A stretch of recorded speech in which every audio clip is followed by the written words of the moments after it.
प्रश्न 1, वह अवस्था जब बच्चा तार्किक रूप से वस्तुओं व घटनाओं के विषय में चिंतन प्रारंभ करता है कौन सा है? इसका पहला विकल्प है औपचारिक सक्रियात्मक अवस्था, और इसका दूसरा ऑप्शन है पूर्व सक्रियात्मक अवस्था, तीसरा है संवेदी प्रेरक अवस्था, या और चौथा है मूर्त सक्रियात्मक अवस्था। चलिए इसका आंसर देखते हैं। इसका आंसर है मूर्त सक्रियात्मक अवस्था। चलिए हमारा दूसरा क्वेश्चन है, मन का मानचित्रण संबंधित है। इसका पहला विकल्प है साहसिक कार्यों की क्रिया योजना से, दूसरा बोध बढ़ाने की तकनीक से, तीसरा मन की क्रियाशीलता पर अनुसंधान से, और चौथा मन का चित्र बनाने से। चलिए इसका आंसर देखते हैं, मन की क्रियाशीलता पर अनुसंधान से। हमारा तीसरा प्रश्न है, विशेष रूप से प्राथमिक स्तर पर विद्यार्थियों की सीखने संबंधी समस्याओं को संबोधित करने का सबसे बेहतर तरीका है। विकल्प है महंगी और चमकदार सहायक सामग्री का प्रयोग करना, दूसरा विकल्प है सरल और रोचक पाठ्य पुस्तकों का प्रयोग करना, तीसरा कहानी कथन पद्धति का प्रयोग करना, और चौथा अक्षमता के अनुरूप विभिन्न शिक्षण पद्धतियों का प्रयोग करना। चलिए इसका आंसर देखते हैं, अक्षमता के अनुरूप विभिन्न शिक्षण पद्धतियों का प्रयोग करना। हमारा चौथा प्रश्न है, निम्न में से कौन से बच्चे की सामाजिक मनोवैज्ञानिक आवश्यकताओं के साथ संबंध नहीं है? विकल्प है संवेगात्मक सुरक्षा की आवश्यकता, शरीर से अपशिष्ट पदार्थों का नियमित रूप से बाहर निकलना, सानिध्य की आवश्यकता, और चौथा है सामाजिक अनुमोदन अथवा सराहना की आवश्यकता। इसका आंसर है शरीर से अपशिष्ट पदार्थों का नियमित रूप से बाहर निकलना। और हमारा अंतिम और आखिरी प्रश्न है, वह कौन सा कथन है जहां बच्चे के संज्ञात्मक विकास को सबसे बेहतर तरीके से परिभाषित किया जा सकता है? इसका पहला विकल्प है विद्यालय व कक्षा पर्यावरण, दूसरा खेल का मैदान, तीसरा सभागार, और चौथा घर।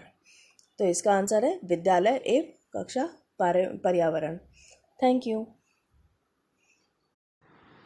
चलिए हमारा पहला प्रश्न देखते हैं, बच्चे दुनिया के बारे में अपनी समझ का सृजन करते हैं, इसका श्रेय किसको जाता है? फर्स्ट विकल्प है पेवलॉव, दूसरा पियाजे, तीसरा स्किनर, और थर्ड इनमें से कोई नहीं। तो इसका जवाब है पियाजे। शिक्षा के क्षेत्र में पाठ्य चर्चा शब्दावली किसकी ओर से संकेत करती है? फर्स्ट विकल्प है विद्यालय का संपूर्ण कार्यक्रम जिसमें विद्यार्थी प्रतिदिन अनुभव प्राप्त करते हैं, दूसरा मूल्यांकन प्रक्रिया, तीसरा शिक्षण पद्धति एवं बढ़ाई जाने वाली विषय वस्तु, और चौथा कक्षा में प्रयोग की जाने वाली पाठ्य सामग्री। चलिए इसका जवाब देखते हैं, विद्यालय का संपूर्ण कार्यक्रम जिसमें विद्यार्थी प्रतिदिन अनुभव प्राप्त करते हैं। चलिए अगला क्वेश्चन है, निम्न में से किसने कहा है शिशु अपने संसार के बारे में अधिकांश बातें खेल के माध्यम से सीखता है?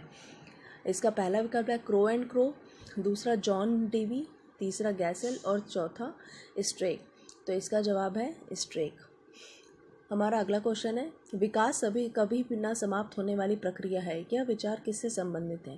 पहला विकल्प है निरंतरता का सिद्धांत, दूसरा अतः संबंध का सिद्धांत, तीसरा अंतःक्रिया का सिद्धांत, और चौथा एकीकरण का सिद्धांत।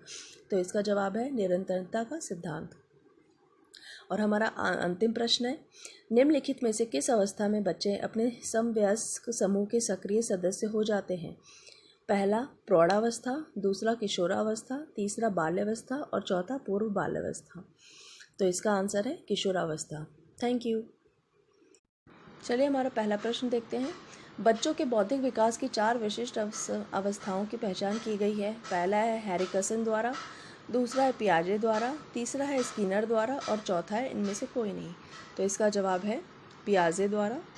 हमारा दूसरा क्वेश्चन है, वह स्तर जिसमें बच्चा किसी वस्तु एवं घटना के बारे में तार्किक रूप से सोचना शुरू करता है कहाँ जाता है? इसका पहला विकल्प है संवेदन प्रमूर्ण अवस्था, दूसरा है मूर्त क्रियात्मक अवस्था, तीसरा है पूर्व क्रियात्मक अवस्था, और चौथा औपचारिक क्रियात्मक अवस्था। इसका जवाब है मूर्त क्रियात्मक अवस्था। तीसरा प्रश्न है, विद्यार्थियों का विद्यालय में खेलना क्यों उचित है? इसका पहला विकल्प है यह शिक्षकों के लिए काम आसान करेगा, यह सहयोग एवं शारीरिक संतुलन का विकास करेगा, यह समय बिताने में सहायक होगा, यह उन्हें शारीरिक रूप से सशक्त बनाएगा। इसका जवाब है यह सहयोग एवं शारीरिक संतुलन का विकास करेगा। हमारा चौथा प्रश्न है, परिवार एक साधन है, इसके विकल्प हैं अनौपचारिक शिक्षा का, दूरस्थ शिक्षा का, गैर औपचारिक शिक्षा का, औपचारिक शिक्षा का। तो इसका जवाब है अनौपचारिक शिक्षा का। और हमारा अंतिम प्रश्न है, एक शिक्षक विद्यार्थियों में सामाजिक मूल्यों को विकसित कर सकता है। इसका पहला विकल्प है महान व्यक्तियों के बारे में बोलकर, उन्हें अच्छी कहानियाँ सुनाकर, आदर्श रूप से बर्ताव कर, और अंतिम विकल्प है अनुशासन की अनुभूति को विकसित कर। तो इसका जवाब है आदर्श रूप से बर्ताव कर। हमारा पहला प्रश्न है, एक शिक्षक के लिए सबसे महत्वपूर्ण क्या है। पहला विकल्प है कक्षा में अनुशासन बनाए रखना, दूसरा एक सुवक्ता होना, और तीसरा विद्यार्थियों की कठिनाइयों को दूर करना, और चौथा कक्षा में समयानुवर्ती होना। तो इसका आंसर है विद्यार्थियों की कठिनाइयों को दूर करना। हमारा दूसरा प्रश्न है, बचपन का सांप्रांतिक दृष्टिकोण की मान्यता है। पहला विकल्प है बहुत तरीके से बच्चे प्राप्त वयस्कों के बराबर होते हैं, दूसरा बच्चों को युवा प्राप्त वयस्कों के रूप में सबसे अच्छा माना जाता है, तीसरा बचपन आधारिक रूप से प्रतीक्षा अवधि है, चौथा बचपन वृद्धि एवं परिवर्तन की एक अनूठी अवधि है। तो इसका आंसर है बचपन वृद्धि एवं परिवर्तन की एक अनूठी अवधि है। हमारा तीसरा क्वेश्चन है, असंगठित घर से आने वाला बच्चा सबसे अधिक कठिनाई का अनुभव करेगा। इसके विकल्प हैं सुनिर्मित पाठों में, अभ्यास पुस्तिकाओं में, नियोजित निर्देश में, स्वतंत्र अध्ययन में। तो इसका जवाब है स्वतंत्र अध्ययन में। चरित्र का विकास होता है इच्छा शक्ति द्वारा, नैतिकता के द्वारा, बर्ताव एवं व्यवहार द्वारा, ये सभी। इसका आंसर है ये सभी। और हमारा अंतिम प्रश्न है, शिक्षक का बर्ताव होना चाहिए प्रशासनात्मक, निर्देशात्मक, आदर्शवादी और शिक्षाप्रद। तो इसका जवाब है आदर्शवादी। Thank you. पहला प्रश्न है, बालिका शिक्षा को महत्व देना उचित है, कारण। पहला ऑप्शन है बालिकाएं बालकों से अधिक बुद्धिमती हैं, दूसरा अतीत में बालिकाओं को बुरी तरह से विभेदित किया जाता था, तीसरा किसी सामाजिक परिवर्तन के नेतृत्व में केवल बालिकाएं समर्थ हैं, और चौथा बालिकाएं बालकों से अल्पसंख्य हैं। तो इसका जवाब है किसी सामाजिक परिवर्तन के नेतृत्व में केवल बालिकाएं समर्थ हैं।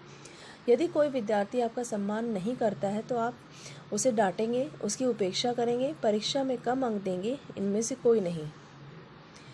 तो इसका जवाब है इनमें से कोई नहीं। हमारा तीसरा क्वेश्चन है, निम्न में से किस स्तर में बच्चे अपने समकक्षी वर्ग के सक्रिय सदस्य बनते हैं। तो इसके विकल्प है किशोरावस्था, वयस्कावस्था, प्राक बाल्यावस्था और बाल्यावस्था। तो इसका जवाब है किशोरावस्था। एक सामान्य 12 वर्ष की उम्र के बच्चे में सबसे अधिक होना संभव है। विकल्प हैं कुल प्रेरक संवेग में कठिनाई, समकक्षी के अनुमोदन के लिए बेचैनी, अब और यहाँ से उसकी रुचियों को सीमित करना, वयस्कों को खुश करने के बारे में दूषिकता की अनुभूति। तो इसका आंसर है समकक्षी के अनुमोदन के लिए बेचैनी। किसी विद्यार्थी की सबसे महत्वपूर्ण विशेषता है उत्तरदायित्व की अनुभूति, आज्ञाकारिता, सहभागिता, ईमानदारी। तो इसका जवाब है आज्ञाकारिता। Thank you. बुनियादी स्तर पर मातृभाषा में शिक्षा देना बेहतर है क्योंकि यह बच्चों में आत्मविश्वास का विकास करेगा। दूसरा, प्राकृतिक वातावरण में बच्चों को सीखने में सहायता करेगा, बौद्धिक विकास में सहायता करेगा, और चौथा, अधिगम को सरल बनाएगा। तो इसका जवाब है प्राकृतिक वातावरण में बच्चों को सीखने में सहायता करेगा। शिक्षा का उद्देश्य होना चाहिए। विकल्प है विद्यार्थियों में व्यावसायिक कुशलता का विकास करना, व्यावहारिक जीवन के लिए विद्यार्थियों को तैयार करना, विद्यार्थियों को परीक्षा के लिए तैयार करना, विद्यार्थियों में सामाजिक जागरूकता का विकास करना। तो इसका आंसर है व्यावहारिक जीवन के लिए विद्यार्थियों को तैयार करना। खिलौनों की आयु कहा जाता है पूर्व बाल अवस्था को, शैशवावस्था को, उत्तर बाल अवस्था को, ये सभी। तो इसका जवाब है पूर्व बाल अवस्था को। निम्न में से कौन सी पूर्व बाल अवस्था की विशेषता नहीं है। दल समूह में रहने की अवस्था, खेलने की अवस्था, प्रश्न करने की आवश्यकता, अनुकरण करने की अवस्था। जवाब है खेलने की अवस्था। उत्तर बाल अवस्था में बालक भौतिक वस्तुओं के किस आवश्यक तत्व में परिवर्तन समझने लगते हैं। द्रव्यमान, द्रव्य और संख्या, संख्या, द्रव्यमान, संख्या और क्षेत्र। तो इसका जवाब है द्रव्यमान और संख्या। निम्न में से कौन सा कथन रुचि के बारे में सत्य नहीं है। इसका पहला विकल्प है रुचियाँ जन्मजात और अर्जित दोनों होती हैं। रुचियाँ व्यवहार में आकर्षण एवं विकर्षण के प्रतिबिंब होती हैं। रुचियाँ योग्यताओं एवं अभिक्षमताओं से संबंधित नहीं होती हैं। रुचियाँ समय के अनुसार बदलती रहती हैं। तो इसका जवाब है रुचियाँ व्यवहार में आकर्षण एवं विकर्षण के प्रतिबिंब नहीं है। व्यक्तित्व व बुद्धि में वंशानुक्रम की विकल्प है। नाम मात्र की भूमिका है, आकर्षक भूमिका है, पूर्वानुमेय भूमिका है, महत्वपूर्ण भूमिका है। तो इसका जवाब है नाम मात्र की भूमिका है। हमारा तीसरा प्रश्न है, जिन इच्छाओं की पूर्ति नहीं होती उनका भंडार ग्रह निम्न में से कौन सा है? इंदम, अहम, परम अहम, इंदम एव अहम। तो इसका जवाब है इदम। रक्षा तंत्र बहुत सहायता करता है हिंसा से निपटने में, अजनबियों से निपटने में, थकान से निपटने में, दबाव से निपटने में। तो इसका जवाब है दबाव से निपटने में।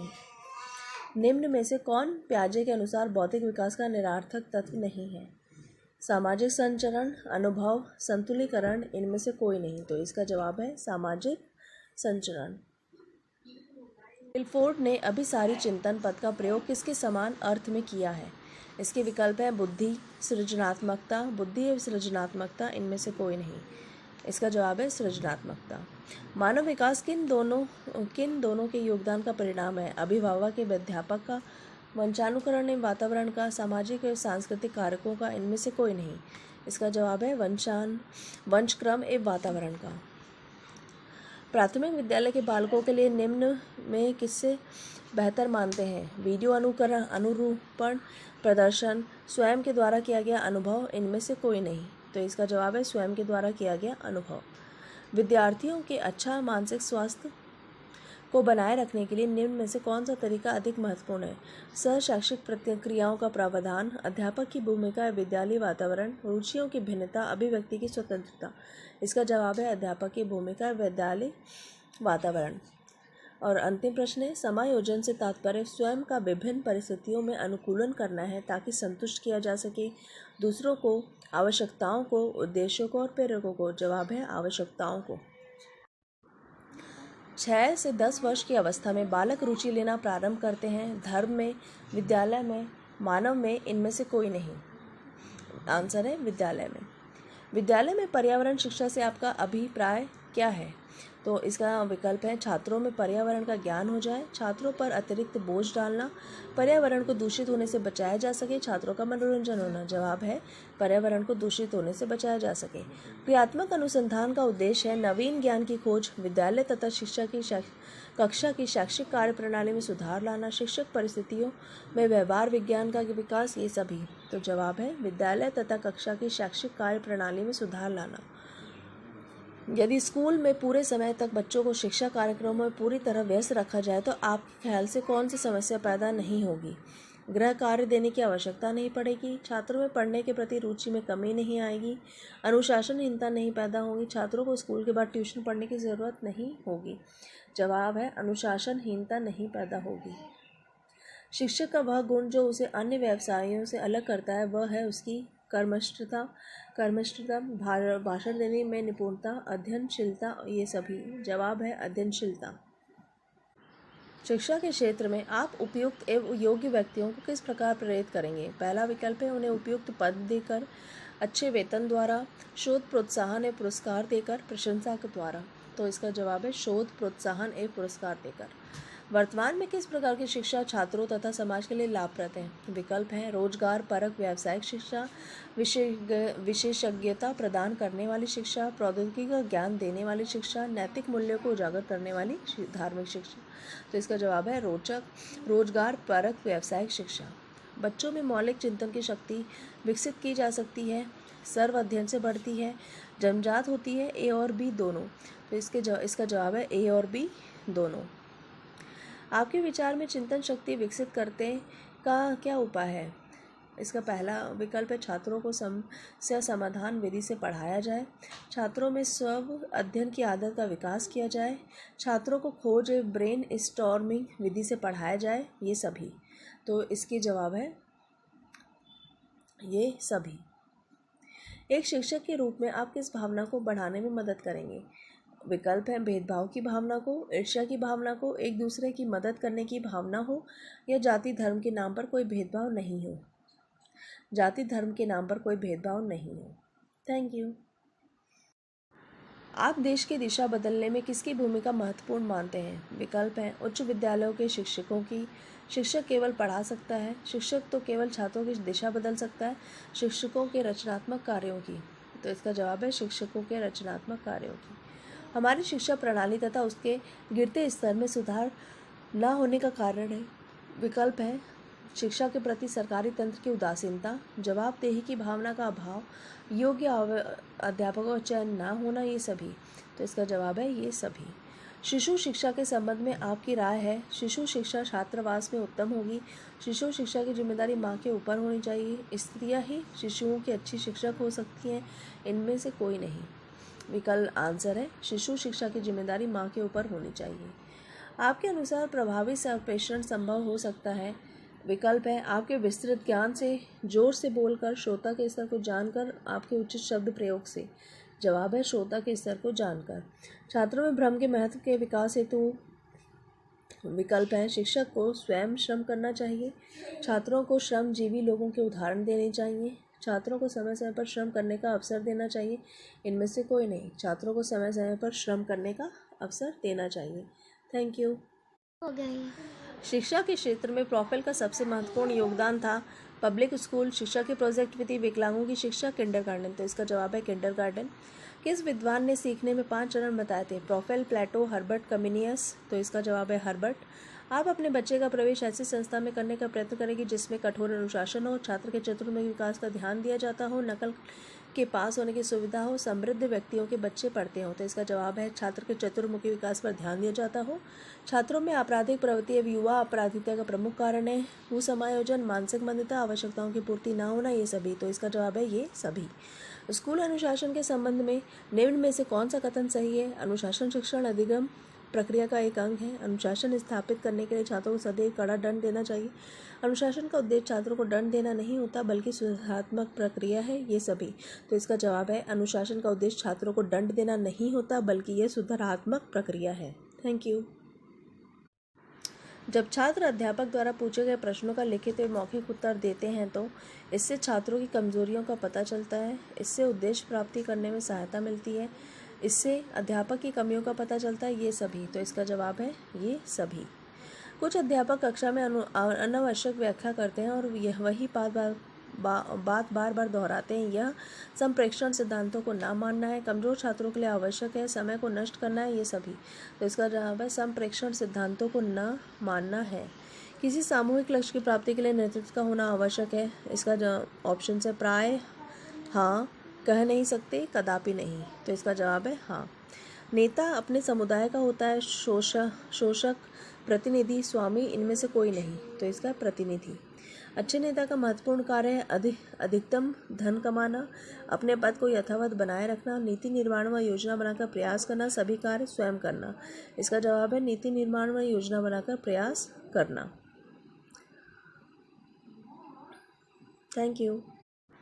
महात्मा गांधी स्वतंत्रता संग्राम में जिस गण के कारण देश के नेता बने वह था अंग्रेजों की विरोधी भावना, सुंदर व्यक्तित्व, दृढ़ संकल्प शक्ति, इनमें से कोई नहीं। तो इसका जवाब है दृढ़ संकल्प शक्ति। विद्यार्थियों में नेतृत्व के गुणों का विकास इसलिए किया जाता है क्योंकि वे व्यक्तित्व का विकास कर सके, मित्रता की भावना बढ़ा सके, जनता को मूर्ख बना सके, भविष्य में नेता बन सके। जवाब है व्यक्तित्व का विकास कर सकें। शिक्षकों द्वारा प्राइवेट ट्यूशन करने के संदर्भ में आपका विचार है? इस पर कोई रोक नहीं होनी चाहिए, इसे कानून बनाकर दंडनीय कर देना चाहिए, प्राइवेट ट्यूशन पर रोक लगा देनी चाहिए, प्राइवेट ट्यूशन केवल विशेष परिस्थितियों में ही की जाए। तो इसका जवाब है प्राइवेट ट्यूशन केवल विशेष परिस्थितियों में ही की जाए। छात्रों में अनुशासनहीनता के निराकरण का श्रेष्ठ उपाय है छात्रों की समस्याओं से अवगत होना, छात्रों से सीधे संपर्क स्थापित कर अनुशासनहीनता के कारणों को मालूम करना, छात्रों को कठोरता से दंडित करना, छात्रों में भयमुक्त वातावरण बनाना। तो इसका जवाब है छात्रों से सीधे संपर्क स्थापित करना, अनुशासनहीनता के कारणों को मालूम करना। बच्चों के लिए सबसे उत्तम शिक्षक वह है जो स्वयं बालक जैसा हो। यह कथन किसका है? इसका जवाब है यानी विकल्प है मेनकेन, रूसो, अरस्तु और जॉन लॉक। तो इसका जवाब है मेनकेन। Thank you. अनौपचारिक शिक्षा किनके लिए है? जो शिक्षा पूरी करने से पहले स्कूल छोड़ चुके हों, उन बच्चों के लिए जो स्कूल नहीं जाते, उन बच्चों के लिए जो कहीं कोई काम कर रहे हैं, ये सभी। तो इसका जवाब है ये सभी। एक प्रभावी संसूचक के रूप में आप सबसे पहले निम्न कदमों में से किस पर विचार करेंगे? विकल्प है संचार के उद्देश्य निर्दिष्ट करना, संचार माध्यमों का चयन, मूल्यांकन प्रक्रिया की योजना बनाना, उपरोक्त में से कोई नहीं। तो इसका जवाब है संचार के उद्देश्य निर्दिष्ट करना। कक्षा के भौतिक वातावरण को बेहतर बनाने के लिए निम्न में से किसे महत्व देना चाहिए? वायु प्रदूषण पर नियंत्रण, ध्वनि प्रदूषण पर रोकथाम, उपरोक्त दोनों, इनमें से कोई नहीं। तो इसका जवाब है उपरोक्त दोनों। कक्षा के शोरगुल को नियंत्रित रखने के लिए संप्रेषण की कौन सी पद्धति सबसे अच्छी है? शांत होकर एक एक बच्चे पर नजर डालना, बात मत करो बार बार कहना, शोरगुल की परवाह किए बिना शिक्षण आरंभ कर देना, विद्यार्थियों की आवाज़ में से भी ऊंची आवाज़ में बोलना। शोरगुल की परवाह किए बिना शिक्षण आरंभ कर देना। शिक्षा में प्रयोजनवाद की विचारधारा का प्रवर्तक कौन सा है? Kilpatrick, Pestalozzi, William James, John Dewey. तो इसका जवाब है विलियम जेम्स। Thank you.